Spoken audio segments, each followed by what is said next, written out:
स्थापकाय च धर्मस्य सर्वधर्मस्वरूपिणे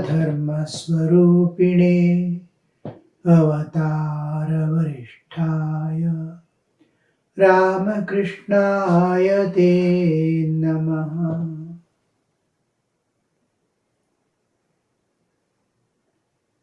The Navadha Bhakti that Sri Ramachandra gave to Shabari. Shabari never needed this message. She was a manifestation of bhakti,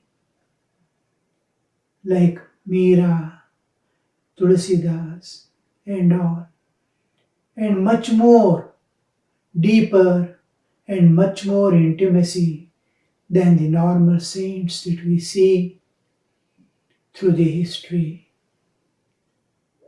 where she had throughout forgotten her bodily existence, as if she has come down to this earth only to show what is bhakti, what is devotion, what is love of God, what is sacrifice, what is samarpana, giving oneself entirely to God. That is what we see in Shabari. Again, Sri Ramachandra is explaining to her what is bhakti. Keeping her as an occasion, he is giving the message to the world. Nimitta. God needs a nimitta to give the message to the world. We see in the life of Krishna taking Arjuna as an occasion, the war as an occasion. He gives the huge message of Bhagavad Gita, which includes the entire relative and the transcendental existence, Jiva and nature, nothing left other than what is to be known, what can be known, and what the limits of human understanding. All aspects of God, all the ways in which human can experience God has been given in Bhagavad Gita by Krishna, just making the occasion. Similarly, here we see Sri Ramachandra giving the same message, similar message of what bhakti is. Finally, he tells you have all the 9 aspects of bhakti. Even if single step of this is there in a person, he has known him to be transcended the entire nature and finding oneness with me. To that extent, we see that oneness. So, devotion, love of God, is explaining these various stages, how we proceed step by step towards the divine. And he says to Shabari, Lakshmana is standing by the side, just observing. He has bowed down to the Shabari's feet, seeing her devotion, and just with tears standing there, listening to Rama. Shabari is looking at the just face and the whole being of Rama, standing before her, his lips moving. She is not able to hear the sound of Rama. Her eyes alone are gazing. Rama is telling something. What more she wants? What message she wants? When she has lost herself, who is there to listen?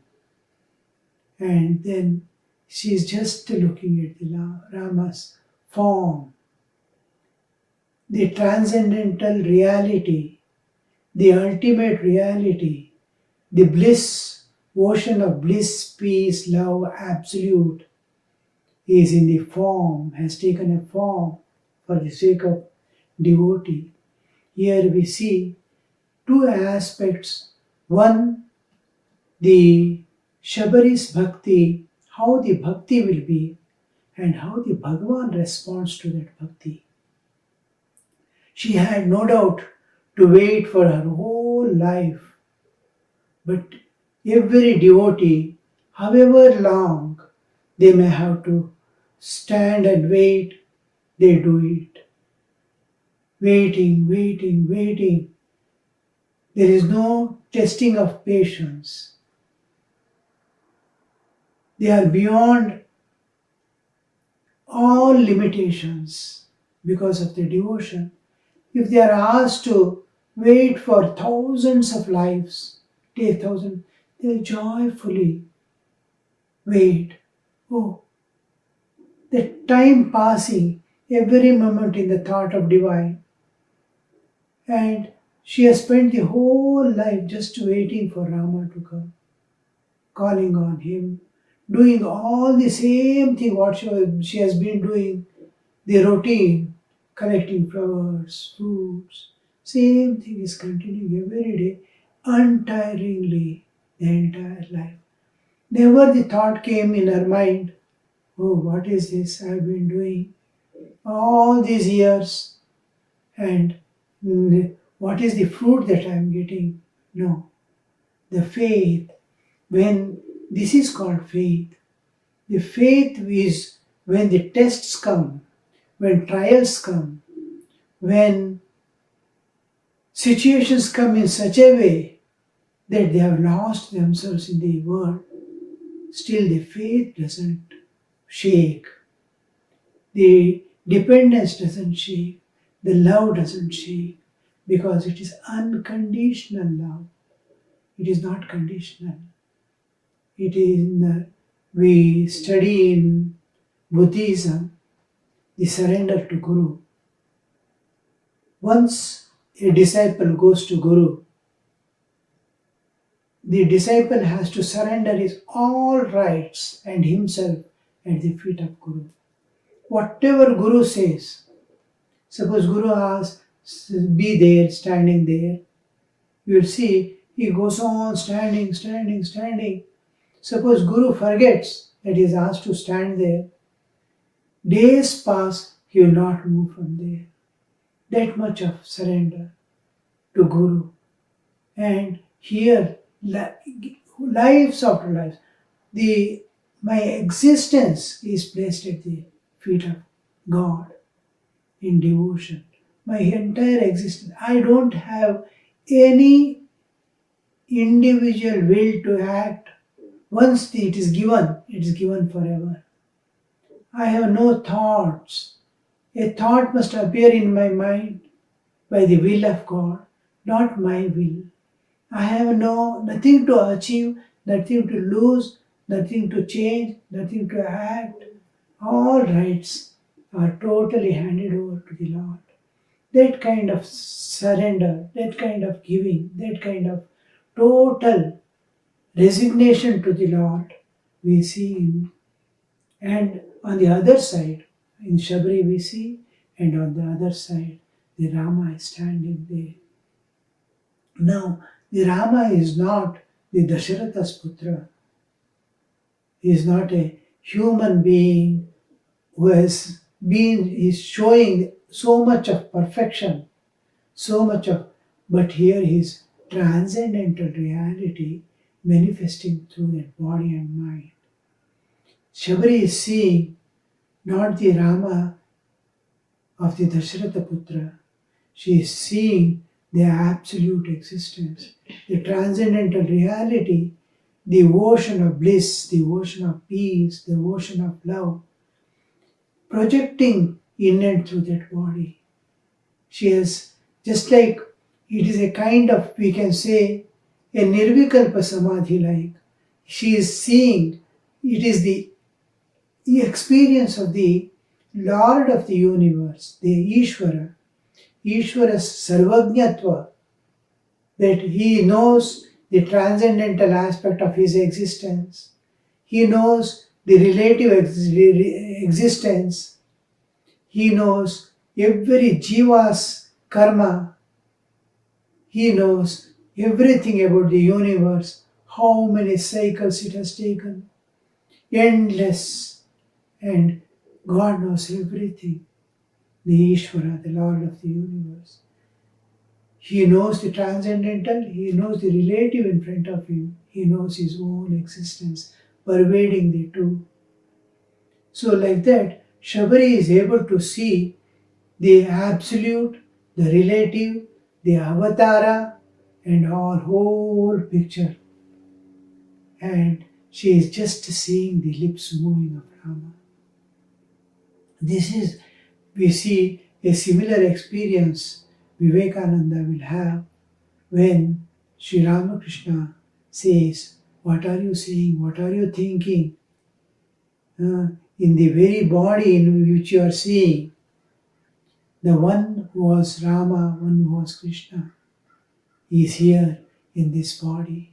What a vision like this Vivekananda must have had, to see the entire past, the so many avatars coming, innumerable incarnations of God coming, time passing, and the transcendental, unaffected, absolute standing behind and projecting in and through the small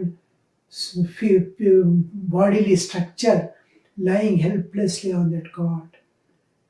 Now we see the how God responds to the call of the devotee. What is the relationship between how they enter into, how the relationship enters into eternity unendingly.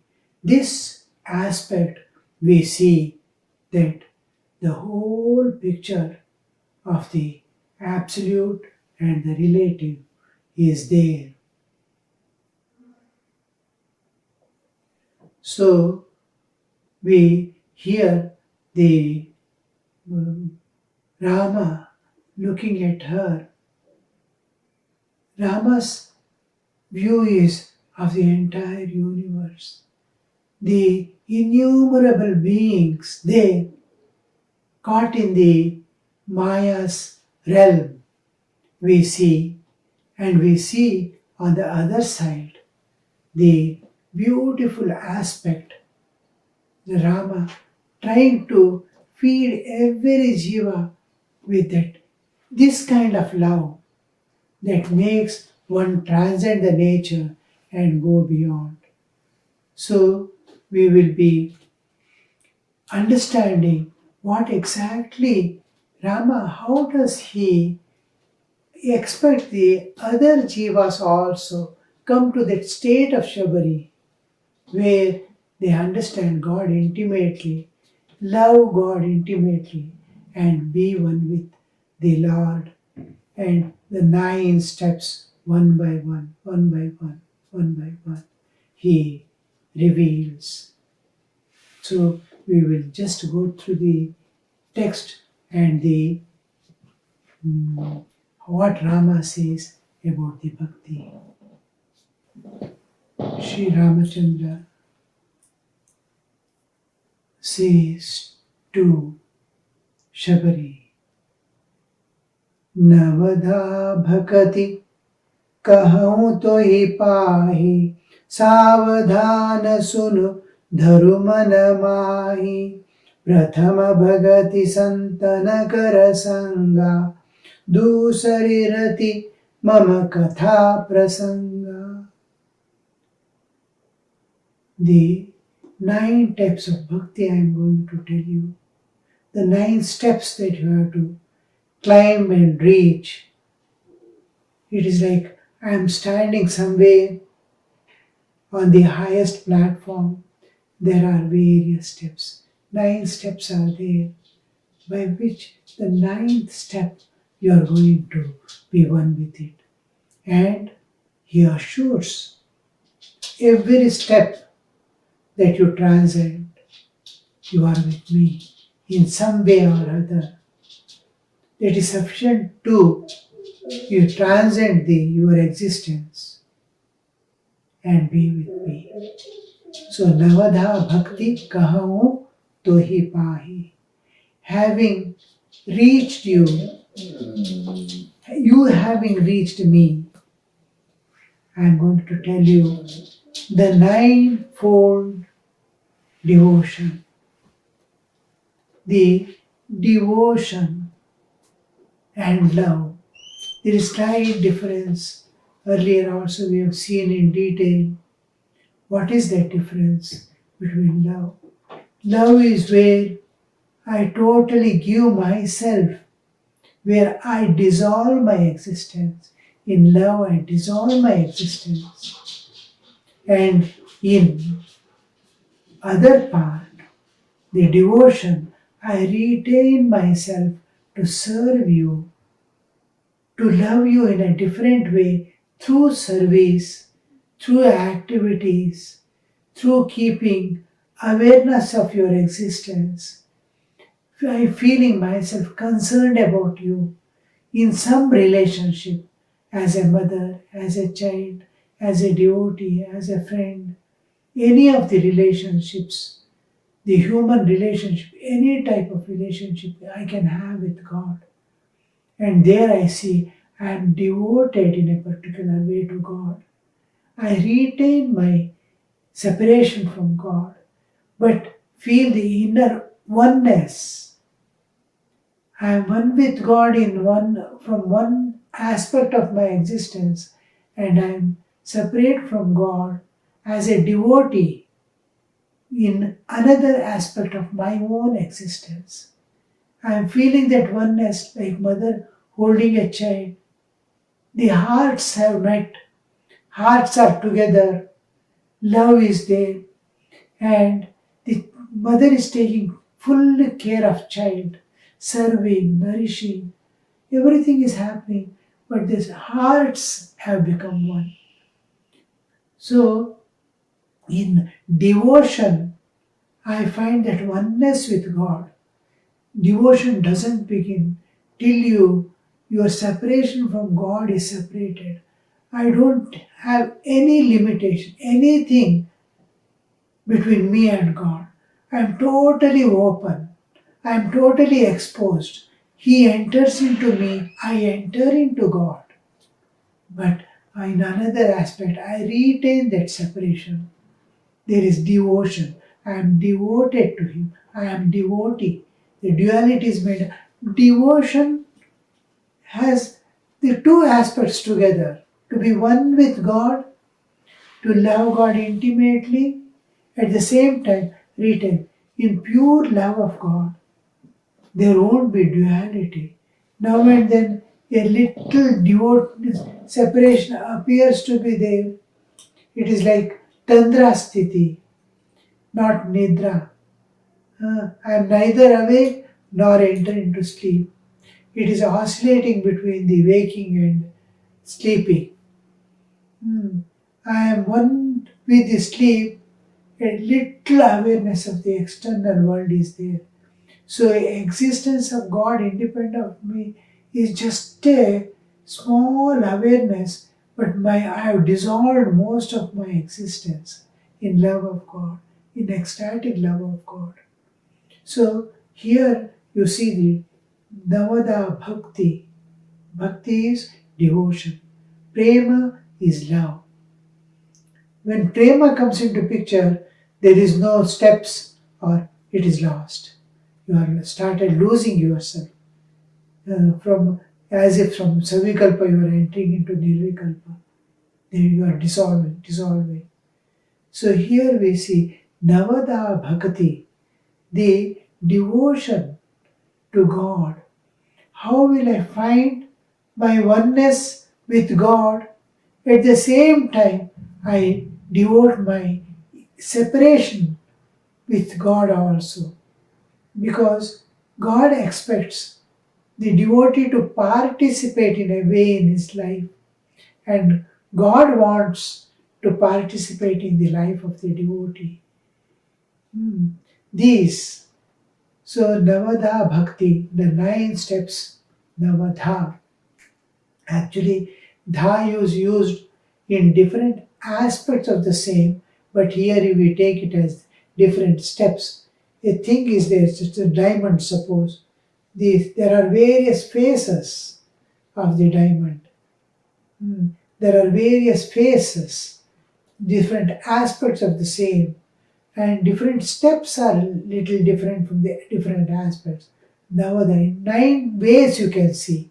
Why does that Rama use the term Navadha? He is going to tell each one, each step you are there, in whatever step, even in the first step you have reached, you are away from God, the world. The world means not the world as God, world as righteousness, world as worldly enjoyments, world as the capturing aspect, enticing aspect of the world. You are free from that, Navadha.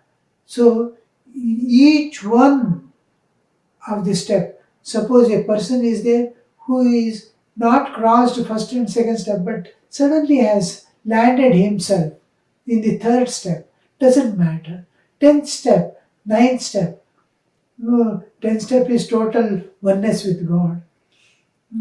Any step he has climbed or has landed himself because of his previous merits, previous sadhana, or anything, whichever step a devotee is there, he is free from the world and worldliness and one with God. That's why he calls it Navadha, ninefold. Ninefold and nine. You can take as 9 steps also. Suppose you are climbing, you want to see all aspects of God, all types of love you want to experience, oneness you want to experience, be devoted at every level. It is possible. One by one step you can go. In education also we see standardized education. You will enter into the first standard, second standard, third standard, you can go. There are some people who get double promotions because of their intelligence. No, you belong to a higher class. You can directly begin your classes from here. There are people who just study at home, go and appear for the 10th standard. They don't go step by step. They are just, suppose within 3 years, if a person can manage to complete the so many steps of schooling and directly appear for 10th standard, it is possible. For graduation, post-graduation, there are opportunities to directly appear without passing through the graded states of education. Graded states. These are graded states. There are some who can come to any state at any time because of the emotions. When the emotion is converted into devotion, you will suddenly see that you are landed. Now you are intensely loving someone, and that person whom you are loving is suddenly replaced by God. You have gone so much deep. Now it was emotional when by grace of God or by grace of Guru or something, that screen falls off, and in that place God is placed. Your emotion is totally converted into devotion now. You will find yourself somewhere at a higher level of devotion. Then you need not climb one by one step also. This is also possible. And whatever step you are, whether first or the 8th or 6th or 7th, whatever step you are one with God. This is the assurance Ramchandra is giving to mankind, that you can take this as graded steps also, and as each step, wherever you are, in whatever state you are on any of the steps, you are one with me, and you are transcendent in the nature. So he uses the term Navadha Bhakti, ninefolded devotion. I am going to tell you Navadha Bhakti. Kahau tohi pahi. Having reached you, we have come together now. I have reached you, you have reached me. how many years she was traveling towards God, and how many lives God was traveling towards you. When a devotee understands the love of God, you don't understand the love of God. How intensely God was loving us when understands. I have been in this life, I might have given a drop of love, and I was throughout lives of lives since I came into this creation. How many lives, how many millions of lives I've spent, I don't know, in the world, forgetting God. But not even a moment God has forgotten us. I am alive because behind me God's presence is there. This world is moving because of the God. God is pure existence which gives existence to all that exists. In me, whatever exists, my love, my emotion, my attachment to the world, my likes and dislikes in the world, all that is, they exist because the existence belongs to God. It may be good, it may be bad, it may be anything that exists within me or in the universe has the backing. God is that which pervades everything and gives existence to what exists.